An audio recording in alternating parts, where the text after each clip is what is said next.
जय भीम, नमो बुद्धाय। आज Lord Buddha TV channel की टीम महाराष्ट्र राज्य के नासिक ज़िले में आई है। यहाँ पे नासिक ज़िले में एक ऐतिहासिक पावन भूमि है जहाँ पे डॉक्टर बाबा साहब अम्बेडकर इनके पावन चरणों से ये भूमि पवित्र हुई है। वैसे ही इस नासिक को बहुत ही महत्वपूर्ण ऐतिहासिक महत्व दिया गया है। यहाँ पे आप देखेंगे कि त्रिरश्मि बुद्ध लेनी यहाँ पे है, जो बहुत ही ऐतिहासिक और बहुत पुरानी त्रिरश्मि बुद्ध लेनी है, जिसकी खोज ईस्वी सन समय में ब्रिटिश सैन्य अधिकारी कैप्टन जेम्स डेलामीन इन्होंने लगाई थी। ये जो त्रिरश्मि बुद्ध लेनी है, यहाँ पे भिक्खु संघ का वास्तव्य भी हुआ करता था और यह लेनी एक बहुत ही ऐतिहासिक लेनी है। वैसे ही इस नासिक में जो मुंबई नासिक हाईवे है, महामार्ग है, उसी के पास ये लेनी है। लगभग नासिक ज़िले में 10 किलोमीटर की दूरी पर यह त्रिरश्मि बुद्ध लेनी है। और यहाँ पे और एक बहुत महत्वपूर्ण बात है कि यहाँ पे बौद्ध स्तूप भी है। आप देखेंगे यहाँ पे पीछे तथागत भगवान गौतम बुद्ध इनका स्तूप है। तथागत भगवान गौतम बुद्ध यह बोलते हैं कि मैं मार्गदाता हूँ, जो मार्ग बताया है उस पे चल के जीवन का दुख, जीवन जीने की शैली, हम दुख दूर करके कैसे अपनाएं और यह दुख कैसे नष्ट करें और हमारा जो जीवन है वो सुखकर कैसे बनाए, ऐसे मार्गदाता इनका स्तूप यहाँ पे है। और यहाँ पे जो स्तूप है उस परिसर में बोधि वृक्ष की स्थापना होने वाली है, जो कि बोधि वृक्ष 4 पीढ़ी पुराना है। इस बोधि वृक्ष का अगर हम बताना चाहे तो जो बोधि वृक्ष है वो बौद्ध गया में है और उसकी दूसरी जो नींव है वो श्रीलंका के अनुराधपुरम यहाँ में है, यहाँ पे है। तो वहीं से हमारे जो भिक्खु संघ है उन्होंने उस बोधि वृक्ष की जो नींव है वहाँ से लाई है और इस बुद्ध स्तूप में वो लगाने वाले हैं। तो इसी पूरे जो कार्यक्रम है उनका क्या कार्य चल रहा है और वो पूरा काम कहाँ तक आया है, इसका हम इसकी जानकारी लेने के लिए लॉर्ड बुद्धा टीव्ही चॅनल आज नाशिक जिल्हे में आई है। आज आपण नाशिक येथील त्रिरश्मी बुद्ध लेणी येथे आलेलो आहोत। जर तुम्ही बघाल की जी त्रिरश्मी बुद्ध लेणी आहे तिला अनन्यसाधारण असं ऐतिहासिक महत्त्व आहे। जी ब्रिटिश काळातील जे कॅप्टन होते, मी जसं मागे सांगितलं, तर त्यांनी याचा शोध लावलेला आहे। आणि या बौद्ध लेणीच्या पायथ्याशीच इथे एक बौद्ध स्तूप आहे, बौद्ध स्मारक आहे। याच्यामध्ये शांतिदूत तथागत भगवान गौतम बुद्ध यांची मूर्तीची स्थापना झालेली आहे। आणि जे हे स्तूप आहे, जी त्रिरश्मी बुद्ध लेणी आहे, तर त्याचप्रमाणे बौद्ध धम्मात जे बोधिवृक्ष आहे त्याला अनन्यसाधारण महत्त्व आहे। आणि ते बोधिवृक्षाचं रोपण, त्याचं जे काही अंकुर आहे ते याचं तिथे बीजारोपण होणार आहे। तर हे ज्यांच्या माध्यमातून होणार आहे, आपले आदरणीय भंतेजी शांतिदूत चॅरिटेबल ट्रस्ट, भंतेजींना मी विचारेल की भंतेजी, बोधिवृक्षाचं महत्त्व आपल्यापेक्षा जास्त कोण जाणू शकतं आणि याची जे अंकुर आहे ते इथे रोपण होणार आहे, तर हे पूर्ण जो कार्यक्रम आहे कोणाच्या देखरेखीखाली होत आहे आणि कार्यक्रम कुठपर्यंत आलेला आहे याची माहिती द्या सर भंतेजी। नमो बुद्धाय, जय भीम। आपणास कळविण्यात अत्यंत आनंद होत आहे की शांतिदूत चॅरिटेबल ट्रस्ट नाशिक आयोजित भव्य बोधिवृक्ष महोत्सव 2023 या कार्यक्रमाचं आयोजन येणाऱ्या ऑक्टोबर-नोव्हेंबर या महिन्याच्या दरम्यान होणार आहे। या कार्यक्रमाच्या निमित्ताने आपण जे बोधिवृक्ष नाशिक या पुण्यनगरीमध्ये आपण आणणार आहोत, कारण की आपण बघतोय की या नाशिक सारख्या शहराला अत्यंत महत्त्व आहे, कारण की परमपिता बोधिसत्व डॉक्टर बाबासाहेब आंबेडकर यांनी येवला मुक्कामी धर्मांतराची त्यांनी घोषणा केली होती की मी हिंदू म्हणून जन्मास आलो परंतु हिंदू म्हणून मरणार नाही। ही घोषणा परमपिता बोधिसत्व डॉक्टर बाबासाहेब आंबेडकर यांनी 1935 साली येवला मुक्कामी त्यांनी धर्मांतराची घोषणा केली होती। अशी ही ऐतिहासिक शहर आहे आणि त्यानंतर आपण बघतोय की बाबासाहेबांनी जे सत्याग्रहाची सुरुवात असेल तर ती सत्याग्रहाची सुरुवात परमपिता बोधिसत्व डॉक्टर बाबासाहेब आंबेडकर यांनी काळाराम मंदिर सत्याग्रह आहे. आणि त्यानंतर आपण बघतोय की या नाशिक भूमीमध्ये जी ऐतिहासिक त्रिरश्मी बुद्ध लेणी आहे आणि या त्रिरश्मी बुद्ध लेणीला अत्यंत असं अनन्यसाधारण महत्त्व आहे. आणि म्हणून या बुद्ध लेणीच्या पायथ्याशी नाशिक महानगरपालिकेने जे निर्माण केलेलं बुद्ध स्मारक आहे, या बुद्ध स्मारकाच्या परिसरामध्ये की ज्या बोधिवृक्षाखाली भगवान बुद्धांना संबोधीचा साक्षात्कार झाला, त्याच बोधिवृक्षाची फांदी आपण नाशिक नगरीमध्ये येणाऱ्या ऑक्टोंबर-नोव्हेंबर या महिन्याच्या दरम्यान आपण या कार्यक्रमाच्या माध्यमातून आपण बोधिवृक्षाचं रोपण आपण करणार आहोत. आपण बघतोय की भगवान बुद्धाच्या जीवनामध्ये ज्या महत्त्वाच्या ज्या घटना आहेत, म्हणजे त्यांची ज्ञानप्राप्ती असेल, त्यानंतर त्यांचं महापरिनिर्वाण असेल, या संपूर्ण घटना भगवान बुद्धाच्या जीवनामध्ये घडलेल्या आहेत. आणि आपण बघतोय की भगवान बुद्धांना ज्या बोधिवृक्षाखाली संबोधीचा साक्षात्कार झाला, ज्ञानप्राप्ती झाली, त्या संबोधीला जे काही साक्ष आहे ते म्हणजे बोधिवृक्ष आहे की ज्या बोधिवृक्षाखाली भगवान बुद्धांना ज्ञानप्राप्ती झाली, ते बोधिवृक्ष आज बुद्धगया येथे स्थापित आहे. परंतु आपण बघतोय की जे बोधिवृक्ष आहे बुद्धगयेमध्ये ते जवळपास 2567 वर्षापूर्वीचं बोधिवृक्ष आहे. सम्राट अशोकांना जेव्हा त्यांना बौद्धधम्म समजला आणि बौद्धधम्म समजल्यानंतर त्यांनी हिंसा सोडून त्यांनी अहिंसेचा मार्ग स्वीकारला आणि या जम्बूद्वीपामध्ये म्हणजेच भारतभूमीमध्ये बौद्ध धम्माचा प्रचार प्रसार व्हावा म्हणून त्यांनी जवळपास 84,000 बुद्धविहारे, लेण्या, स्तूप त्यांनी बांधून दान दिले. आणि त्यानंतर सम्राट अशोकाने भिक्खू संघाकडे जाऊन त्यांना विचारलं की मी एवढं काही दान केलेलं आहे आणि आता मी संघाचा दायक झालो का? परंतु संघाने त्यांना सांगितलं की जोपर्यंत तुम्ही तुमचा मुलगा आणि मुलगी तुम्ही संघाला तुम्ही दान देत नाही किंवा त्यांना भिक्खू आणि भिक्खुनी बनवत नाही, तोपर्यंत तुम्ही खऱ्या अर्थाने संघाचे तुम्ही दायक होऊ शकत नाही. आणि म्हणून त्यांनी आपला मुलगा महेंद्र आणि मुलगी संघमित्रा या दोघांनाही भिक्खू आणि भिक्खुनी बनवलं आणि श्रीलंका देशामध्ये पाठवलं. तर श्रीलंकामध्ये जाण्या अगोदर हे दोघंजण बहीण भाऊ ज्या बोधिवृक्षाखाली भगवान बुद्धांना ज्ञानप्राप्ती झाली त्याच बोधिवृक्षाची फांदी घेऊन ते श्रीलंकेला गेले. आणि श्रीलंकेमध्ये जे अनुराधापूर हे ठिकाण आहे त्या ठिकाणी त्या बोधिवृक्षाची स्थापना केलेली आहे. आपण बघतोय की जे मूळ बोधिवृक्ष होतं बुद्धगयेमध्ये ते सम्राट अशोकाच्या काळानंतर जवळपास ते 3 वेळेस ते पाडण्यात आलेलं आहे.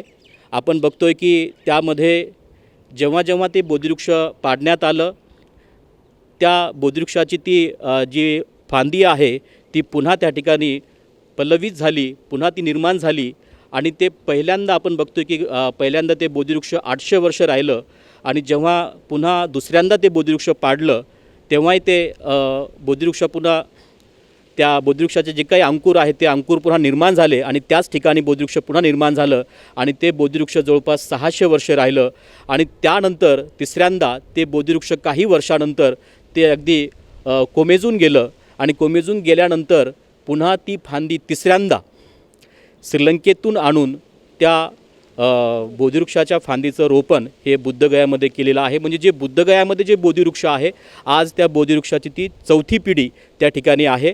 आणि आपण बघतो की जे सर्वात जे जुनं बोधिवृक्ष आहे ते म्हणजे श्रीलंकेमधील जे अनुराधापूर आहे या ठिकाणचं ते बोधिवृक्ष आहे. आणि आज त्या बोधिवृक्षाला जयश्री महाबोधी वृक्ष असं म्हणून त्याला ओळखल्या जातं. आणि त्या बोधिवृक्षाचं महत्त्व अत्यंत महत्त्वाचं असं हे महत्त्व आहे. आणि त्या बोधिवृक्षाला आपण बघतोय की बोधिवृक्षाला जे महत्त्व प्राप्त झालेलं आहे की ज्या वृक्षाखाली भगवान बुद्धाने त्यांनी तपश्चर्या केली, ध्यान साधना केली आणि त्यानंतर त्यांना ज्ञानप्राप्ती झाली, संबोधीचा साक्षात्कार झाला, म्हणून त्या बोधिवृक्षाला अत्यंत असं महत्त्व आहे. आणि म्हणून आपण बघतोय की भगवान बुद्धाने सांगितलं की माझ्या निर्वाणानंतर जे काही पूजनीय ज्या बाबी असतील तर त्यामध्ये बोधिवृक्ष आहे की ज्या बोधिवृक्षाखाली भगवान बुद्धांना ज्ञानप्राप्ती झाली त्याला महत्त्व असेल. आणि त्यानंतर आपण बघतोय की अनेक चैत्य निर्माण झालेले आहेत, त्या चैत्यांना महत्त्व असेल. आणि त्यानंतर भगवान बुद्धांचा जे काही धातू कलश आहेत की हे धातू कलश बऱ्याच देशामध्ये ते आजही स्थापित आहेत, आपल्या भारतभूमीमध्ये स्थापित आहेत, त्यानंतर श्रीलंकेमध्ये स्थापित आहेत.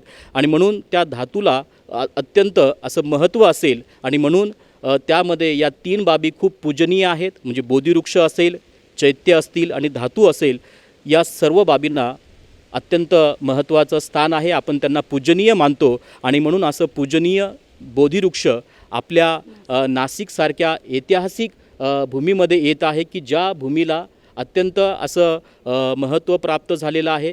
परमपिता बोधिसत्व डॉक्टर बाबासाहेब यांच्या माध्यमातून येवला या ठिकाणी मुक्तभूमी असेल तर त्या ठिकाणी बाबासाहेबांनी धर्मांतराची घोषणा केलेली आहे. त्यानंतर नाशिकमध्ये जे काळाराम मंदिर आहे त्याचा सत्याग्रह बाबासाहेबांनी केलेला आहे. आणि नाशिकमध्ये सम्राट अशोकाच्या काळामध्ये जी निर्माण झालेली बुद्धलेणी आहे या बुद्धलेणीला सुद्धा अत्यंत असं महत्त्व आहे. आणि याच बुद्धलेणीच्या पायथ्याशी नाशिक महानगरपालिकेने जे निर्माण केलेलं बुद्ध स्मारक आहे की हे बुद्ध स्मारक आपण बघतोय की या बुद्ध स्मारकाची जी स्थापना आहे जे त्याचं उद्घाटन असेल ते 2006मध्ये या बुद्ध स्मारकाचं उद्घाटन झालेलं आहे. जवळपास हा संपूर्ण बुद्ध स्मारकाचा जो परिसर आहे हा परिसर 5 एकरमध्ये आहे. आणि या 5 एकरच्या परिसरामध्ये आपण या बुद्ध स्मारकाची निर्मिती ही महानगरपालिकेच्या वतीने ती निर्माण करण्यात आलेली आहे. आपण या बुद्ध स्मारकामध्ये आपण बघतोय की यामध्ये जवळपास 25 फूट बुद्धमूर्ती आहे की जिला सोन्याचा मुलामा दिलेला आहे. आणि त्यानंतर अशा या ऐतिहासिक वारसा लाभलेलं हे नाशिक शहर आहे. आणि या बुद्ध स्मारकाच्या परिसरामध्ये आणि नाशिकमध्ये जास्तीत जास्त या नाशिक भूमीला महत्त्व प्राप्त व्हावं आणि नाशिकच्या तमाम बांधवांना या नाशिकमध्ये आपल्याला आपल्या जीवनामध्ये पुण्य संपादित करता यावं यासाठी नाशिकमध्ये आपण बोधिवृक्षाची स्थापना आपण करणार आहोत की ज्या बोधिवृक्षाखाली भगवान बुद्धांना ज्ञानप्राप्ती झाली. आणि ते सर्वात जुनं जे बोधिवृक्ष आहे ते आज आपण श्रीलंकेमध्ये अनुराधापूर या ठिकाणी आहे. आणि त्याची जी काही सर्टिफाईड जी त्याची फांदी आहे ती श्रीलंकेनंतर नागपूर या ठिकाणी बाबासाहेब आंबेडकरांनी जे धर्मांतर केलं नागपूर मुक्कामी दीक्षाभूमी या ठिकाणी, तर त्या ठिकाणी त्या बोधिवृक्षाचं अंकुर लावलेलं आहे. आणि त्यानंतर आपण बघतो की अनेक शहरामध्ये अगदी खूप कमी प्रमाणामध्ये त्या बोधिवृक्षाचं रोपण केल्या गेलेलं आहे. परंतु आपण बघतो की या नाशिकसारख्या ऐतिहासिक भूमीमध्ये त्या बोधिवृक्षाचं आगमन येणाऱ्या ऑक्टोंबर आणि नोव्हेंबर या महिन्याच्या दरम्यान होणार आहे. तर त्या कार्यक्रमासाठी आपण पूजनीय दलाई लामा यांना निमंत्रित करत आहोत. आणि त्यांच्या तारखेनुसार ऑक्टोंबर किंवा नोव्हेंबर या महिन्यामध्ये त्या तारखेचं नियोजन होणार आहे. जवळपास या 8 ते 10 दिवसामध्ये आपण त्या कार्यक्रमाचं नियोजन होईल. तर त्याची तारीख ठरेल तेव्हा आपण या ठिकाणी सर्वांना त्या कार्यक्रमाचं आव्हान पुन्हा एकदा केल्या जाईल. आणि असा हा ऐतिहासिक कार्यक्रम या नाशिक भूमीमध्ये होत आहे. आणि नाशिककर या कार्यक्रमाचे अगदी आपण सर्वजण साक्षीदार आपण होणार आहोत. तेव्हा आपल्यासाठी ही खूप पुण्याची बाब आहे की नाशिकमध्ये हे बोधिवृक्ष येत आहे. आणि त्या बोधिवृक्षाची जी काही संकल्पना आहे आपण नाशिक महानगरपालिकेकडे आपण ती व्यक्त केली. यामध्ये आपल्याला ज्यांनी सहकार्य केलं माननीय नामदार छगनरावजी भुजबळ कॅबिनेट मंत्री यांच्या माध्यमातून 2 दिवसापूर्वी आपण इथे नाशिकचे कलेक्टर असतील, नाशिकचे कमिशनर असतील, पोलीस कमिशनर असतील यांच्या सर्वांच्या उपस्थितीमध्ये व नाशिकच्या तमाम बौद्ध जनतेच्या वतीने व माननीय आनंदभाऊ सोनवणे यांच्या सर्वांच्या माध्यमातून या ठिकाणी ती मीटिंग झाली. आणि मीटिंगच्या माध्यमातून आपण इथे जो होऊ घातलेला कार्यक्रम आहे शांतिदूत चॅरिटेबल ट्रस्ट आयोजित भव्य बोधिवृक्ष महोत्सव 2023 हा जो कार्यक्रम होणार आहे या कार्यक्रमाचं नियोजन संयोजन कशा पद्धतीने असणार आहे त्या कार्यक्रमाचं संपूर्ण पाहणी करण्यासाठी या ठिकाणी माननीय नामदार छगनराव भुजबळ साहेब कॅबिनेट मंत्री, त्यानंतर नाशिकचे कलेक्टर, कमिशनर आणि पोलीस कमिशनर हे सर्व या कार्यक्रमाची पाहणी करण्यासाठी या परिसरामध्ये आले होते. तर जवळपास या कार्यक्रमासाठी 2 ते 3 लाख उपासक संपूर्ण भारतभरातून या ठिकाणी येणार आहेत आणि या कार्यक्रमासाठी विशेष नाशिकमध्ये पहिल्यांदाच जवळपास 7 ते 8 देशातले भिक्खू, त्यामध्ये भिक्खू असतील, तिथले जे मिनिस्टर असतील ते संपूर्ण येणार आहेत. जवळपास Sri Lanka, Thailand, Cambodia, Japan, Vietnam, Taiwan, Cambodia असे अनेक देशातले तिथले पूजनीय भिक्खू आणि तिथले जे बुद्धिस्ट मिनिस्टर असतील ते येणार आहेत आणि विशेष श्रीलंकेतले जे प्राईम मिनिस्टर आहेत ते आपल्या या कार्यक्रमाला येण्यास इच्छुक आहेत.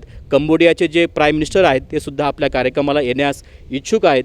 असा हा भव्य आणि दिव्य महोत्सव या नाशिक भूमीमध्ये ऐतिहासिक ठरणार आहे आणि या ऐतिहासिक सोहळ्याचे आपण नाशिककर सर्वजण आपण त्याचे साक्षीदार आपण होणार आहोत. तेव्हा या कार्यक्रमासाठी मी सर्व नाशिककरांना मी आवाहन करेल की जास्तीत जास्त संख्येने या होणाऱ्या भव्य बोधिवृक्ष महोत्सव 2023 करिता आपण उपस्थित राहावं आणि या कार्यक्रमासाठी जो काही लागणारा खर्च असेल तर हा खर्च सर्व नाशिककरांच्या माध्यमातून, शासकीय यंत्रणेच्या माध्यमातून, कॉर्पोरेशनच्या माध्यमातून व संपूर्ण उपासिकांच्या माध्यमातून तो खर्च होणार आहे.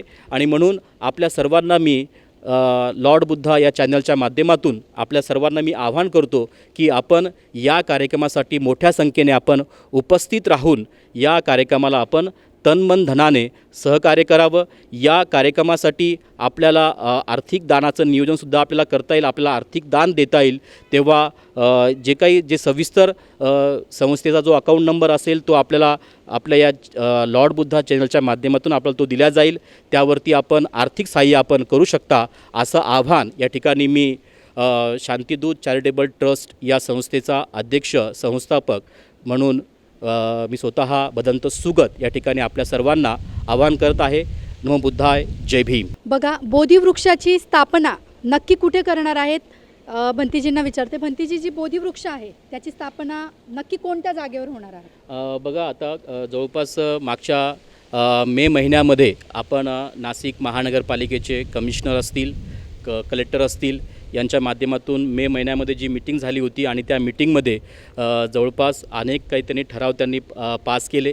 त्यामध्ये बघतोय की आपण 2006पासून या बुद्ध स्मारकाचं जी काही रंगरंगोटी आहे ही झालेली नव्हती, परंतु या भव्य बोधिवृक्ष महोत्सवाच्या माध्यमातून या स्मारकाची रंगरंगोटीसुद्धा झालेली आहे. त्याचं जे काही रेन्युवेशन आहे ते रेन्युवेशन पूर्णपणे झालेलं आहे आणि त्यानंतर ज्या ठिकाणी आपण बोधिवृक्ष आपण स्थापन करणार आहोत, त्याचं रोपण करणार आहोत, असं हे ठिकाण या ठिकाणी विशिष्ट असं आपण नियोजन करून या ठिकाणी सुंदर असं त्याला कंपाऊंड केलेलं आहे आणि कंपाऊंड करून या ठिकाणी ज्या ठिकाणी आपण बोधिवृक्ष लावतो आहे तर त्याचं हे ठिकाण आहे. यामध्ये आपण बोधिवृक्षाची स्थापना आपण करणार आहोत आणि त्यानंतर हा संपूर्ण बोधिवृक्षाचा जो परिसर आपण बघतोय की हा परिसर आपण या ठिकाणी त्याला जी काही सुरक्षा असेल, जे काही संरक्षण असेल तर त्या संरक्षणाकरिता आपण याचं पूर्ण कंपाऊंड केलेलं आहे, त्याचं तार कंपाऊंड केलेलं आहे आणि अत्यंत अशा सुरक्षा देखरेखीमध्ये या बोधिवृक्षाची जोपासना होणार आहे. आणि यामध्ये आपण त्यांना सांगितलेलं आहे की या बोधिवृक्षाचं जे काही संरक्षण आहे हे संरक्षण होण्यासाठी या ठिकाणी तुम्ही जी पोलीस यंत्रणा आहे, कारण की आपण नाशिकचे जे पोलीस कमिशनर आहेत यांना पत्र आपण दिलेलं आहे की इथे तुम्ही 24 तास या ठिकाणी तुम्ही एक पोलीस चौकी तुम्ही निर्माण करा की जेणेकरून या बोधिवृक्षाचं संरक्षण होईल, या बोधिवृक्षाचं देखरेख होईल. यासाठी इथे पोलीस संरक्षण होण्यासाठी या ठिकाणी आपण पोलीस चौकीची डिमांड केलेली आहे आणि तीसुद्धा त्यांनी मान्य केलेली आहे. आणि त्यानंतर या परिसरामध्ये हा संपूर्ण परिसर CCTVच्या माध्यमातून तो देखरेखीमध्ये तो राहणार आहे.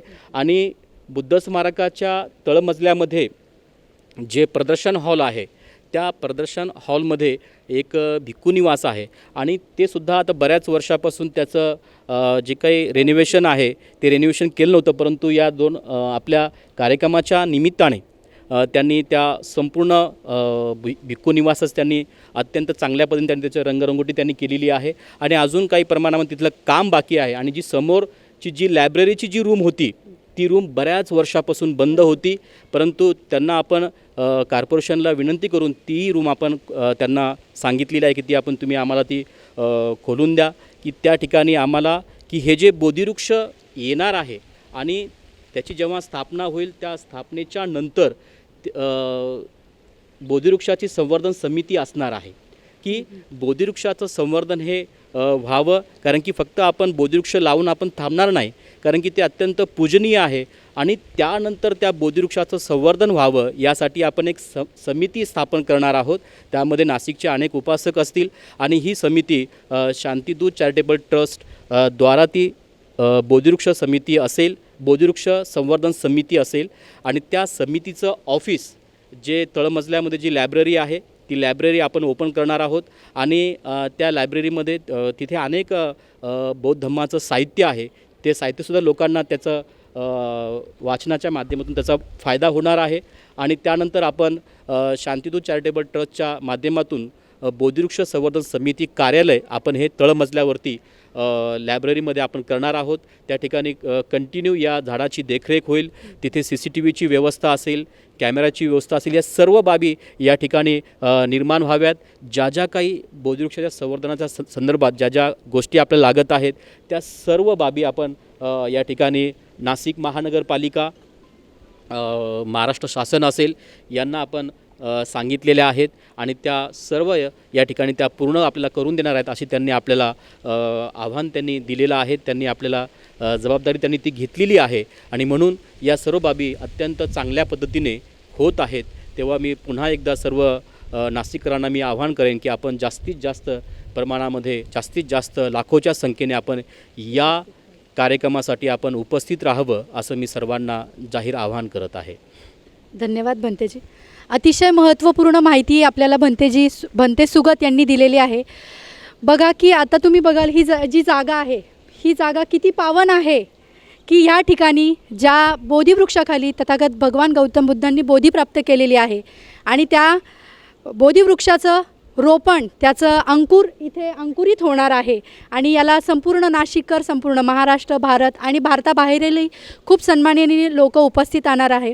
आणि भारत देशाकडे जेव्हा इतर देशातले लोक बघतात तर ते बुद्धांचा देश असं या देशाला संबोधले जाते आणि त्याच बौद्ध धर्तीवर बोधिवृक्षाची स्थापना नाशिकमध्ये होणार आहे. तर नाशिकच्या सगळ्या नागरिकांना भंतेजींनी आव्हान केलेलं आहे, त्याचप्रमाणे लॉर्ड बुद्धा TV चॅनलसुद्धा आव्हान करत आहे की या बोधिवृक्षाच्या ज्या अंकुरणाच्या रोपणाला प्रत्यक्ष आपण त्याचं साक्षीदार व्हायचं आहे आणि बौद्ध धम्माचा जो वारसा आपल्याला मिळालेला आहे तो जपायचा आहे. आणि हे सुंदर जीवन जसं तुम्ही बघाल, आपले कॅमेरामॅन सनी जेव्हा फिरवतील कॅमेरा, तुम्ही बघा की हे जे दृश्य आहे ते किती सुंदर आहे. निसर्ग कशाला म्हणतात, शांतता कशाला म्हणतात, हे ॲटोमॅटिक आपोआप आपल्याला जाणवत आहे. हे बोधिवृक्ष म्हणाल, हे पिंपळाचे झाड म्हणाल, ही त्रिरश्मी बुद्ध लेणी याचं साक्ष देते आहे आपल्याला की हे किती पावन धरोवर आहे. आणि या पावन धरोवरामध्ये एक पावन असं बोधिवृक्ष इथे स्थापन होणार आहे, त्याचं लागण होणार आहे आणि याचे साक्षीदार आपण सगळे राहणार आहोत.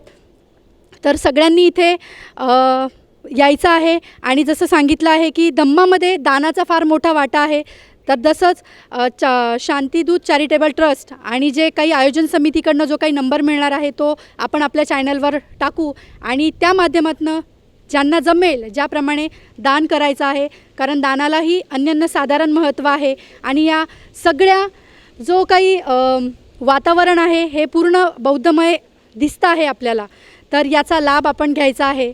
तर तुम्ही बघू शकाल की सुंदर असं वातावरण, बौद्ध त्रिरश्मी बौद्ध लेणी, बौद्ध स्तूप आणि ज्या ठिकाणी बोधिवृक्षाची स्थापना होणार आहे आणि बोधिवृक्षाचे महत्त्व हे तथागत भगवान गौतम बुद्ध आणि संपूर्ण बौद्ध धम्माला माहीत आहे.